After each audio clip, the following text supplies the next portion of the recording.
힘들 필요도 없고 짜증이 나거나 화가 나지도 않으며 변개함이 없으니 얼마나 아름답고 행복한 것입니까? 여러분이 누군가에게 사랑을 받는다면 육의 사랑과 영의 사랑 중 어떤 사랑을 받길 원하십니까? 지금은 열렬히 사랑하는 것 같았는데 시간이 지나 그 사랑이 변질되어 배신을 당한다면 아예 처음부터 사랑받지 않는 것이 나았다 생각할 수도 있을 것입니다.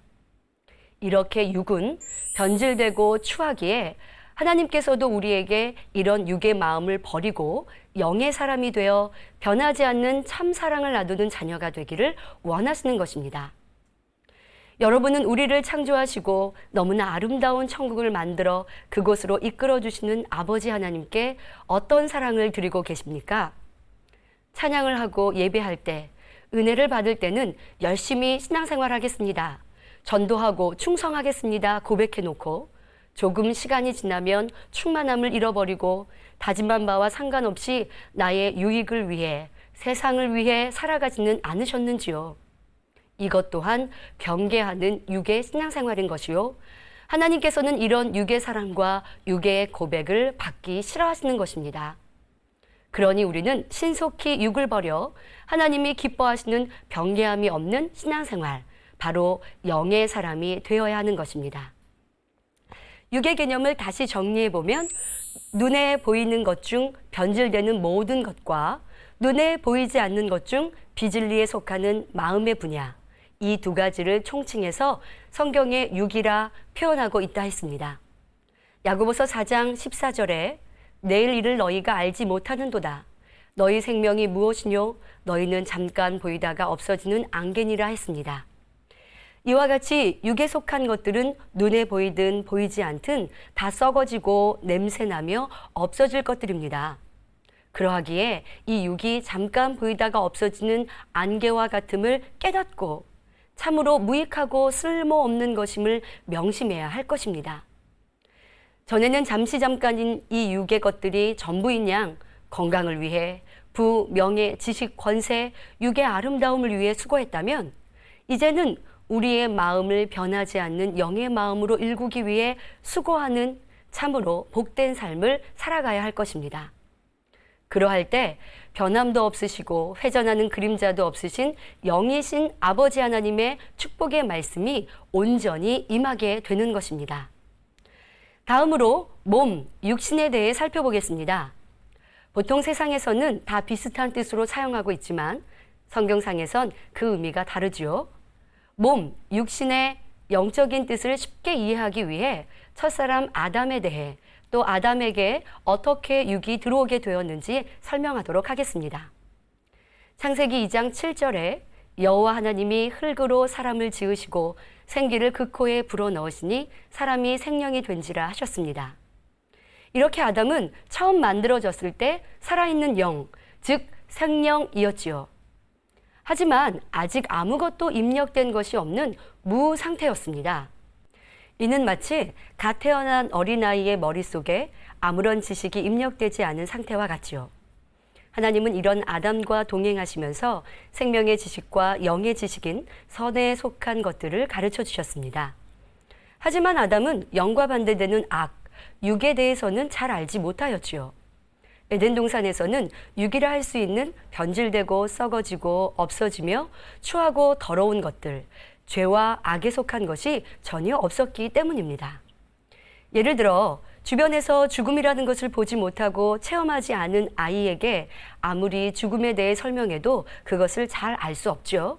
또한 가난해 보지 않고 배고픔을 경험하지 않은 아이들에게 먹을 것이 없었던 보릿고개를 설명하면 밥이 없으면 빵 먹으면 되지 라고 말하는 것처럼 경험하거나 체험하지 못하였기에 들었어도 마음에서 느껴지지 않는 것입니다.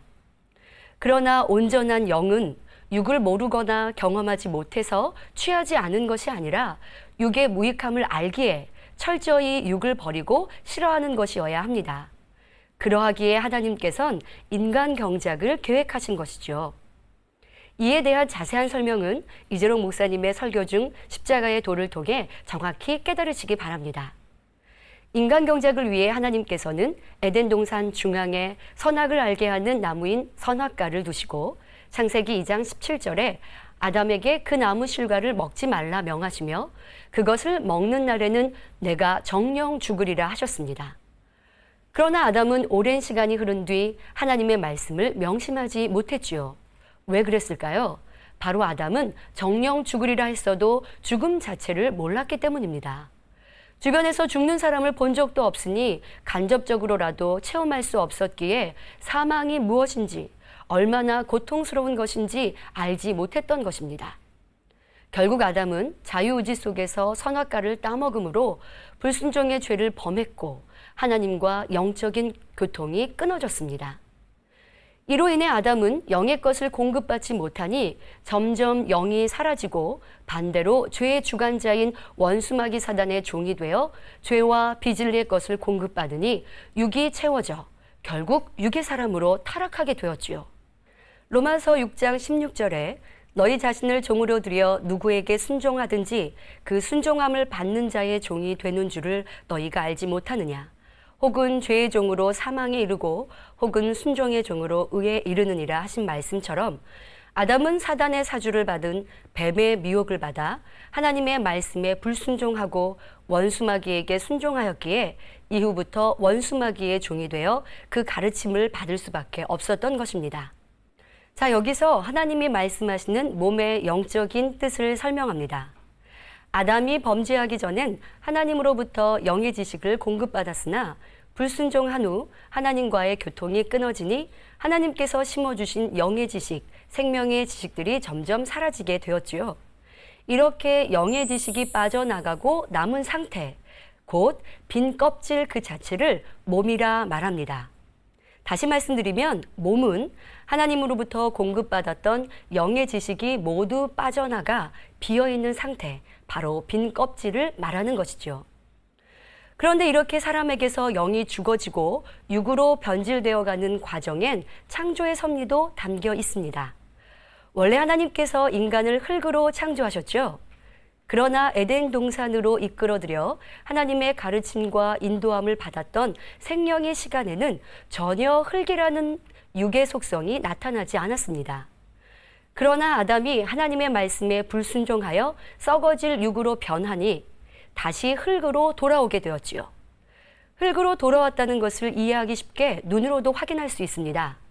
사람이 죽어 땅에 묻힌 뒤 몇 년이 지나면 그 모양도 흔적도 없이 흙으로 돌아가죠.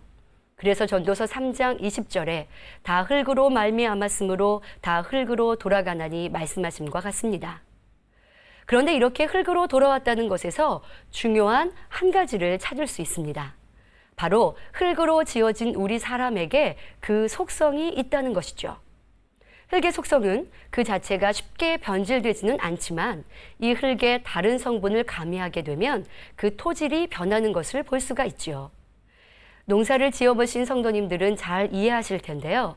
흙, 땅의 토질을 바꾸기 위해 다른 흙을 섞기도 하고 거름을 주기도 하여 그 성질을 바꿀 수 있습니다. 이와 마찬가지로 사람도 흙으로 빚어졌기 때문에 여기에 어떤 성분이 가미되느냐에 따라 그 토질이 다르게 나타납니다. 그래서 예수님께서도 마태복음 13장에 우리 마음을 흙으로 된 밭에 비유하여 표현하셨지요. 길가밭, 돌밭, 가시떨기밭, 옥토밭과 같이 우리 마음에 어떤 성분이 들어가느냐에 따라 토질, 그 마음이 변하는 것입니다. 곧 악한 성분이 들어가면 악한 사람이 되고 선한 성분이 들어가면 선한 사람이 될 수 있는 것이죠. 이와 마찬가지로 생명이었던 아담이 육의 사람으로 타락하여 흙으로 돌아가니 원수마귀 사단으로부터 악한 성분이 들어가는 만큼 점점 미움, 시기, 질투, 거짓말, 살인 등의 악으로 물들어가게 되었죠. 바로 육의 사람, 곧 육신이 되었던 것입니다. 여기서 육신의 정의가 나오는데요. 바로 원수마귀를 통해 들어온 죄와 몸이 결합된 것을 육신이라 합니다.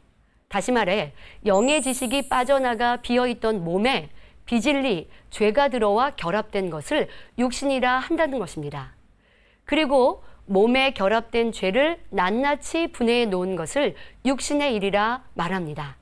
즉 육신의 일이란 아직 행하지는 않았으나 행함으로 유발될 수 있는 비진리의 속성들로서 눈에 보이지는 않지만 마음속에 내재되어 있는 죄의 성질들을 말합니다. 몸과 육신의 일에 이해를 돕기 위해 비유를 들어보겠습니다. 자, 여기 음료수가 담긴 유리컵이 있습니다. 이 컵에 탄산음료를 넣을 수도 있고 과일 주스를 넣을 수도 있습니다. 아니면 시원한 얼음물을 담을 수도 있죠. 이렇게 음료수를 담을 수 있는 이 비어있는 컵, 이것을 바로 몸이라 할 수 있습니다. 그리고 그 안에 담긴 내용물을 원수마귀를 통해 들어온 죄성이라고 비유한다면 음료수가 담긴 컵, 다시 말해 컵과 내용물을 포함해 이것을 육신이라 하는 것입니다. 그리고 눈에는 보이지 않지만 음료수의 작은 입자 하나하나를 육신의 일이라 할 수 있지요. 다시 정리하면 영의 지식이 빠져나가 비어있는 상태가 몸이요. 이 몸에 죄가 들어와 결합된 것을 육신이라 하고 이 죄성을 낱낱이 나열하면 그것이 육신의 일인 것입니다.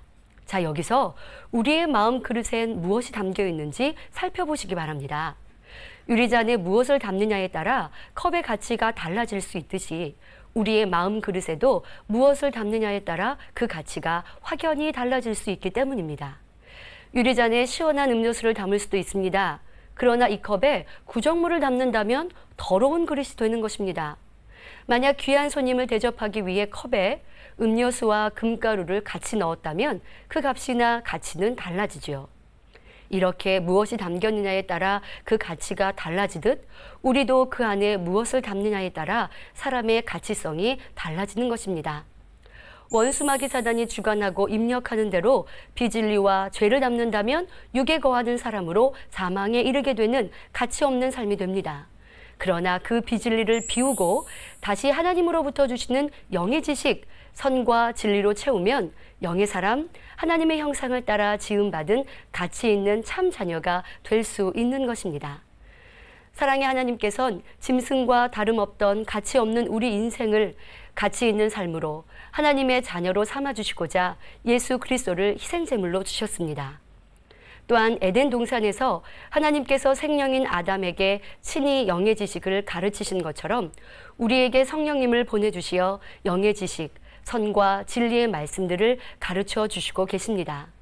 그러하니 구원받은 성도들은 성령님의 가르침과 도우심에 순종함으로 원수마귀 사단으로부터 입력된 죄와 악, 비진리를 벗어버리고 진리, 선, 영의 지식들을 채워가는 올바른 신앙생활을 해야 하는 것입니다.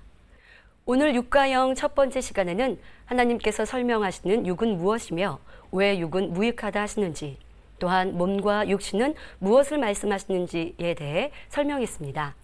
들은 말씀을 잘 양식 삼아 원수마귀 사단에 속해 있는 육의 사람이 아니라 아버지 하나님의 자녀라 칭함받는 영의 사람이 되시기를 주님의 이름으로 기원합니다. 말씀 상고하시면서 함께 기도하겠습니다. 좋으신 아버지 하나님 감사합니다.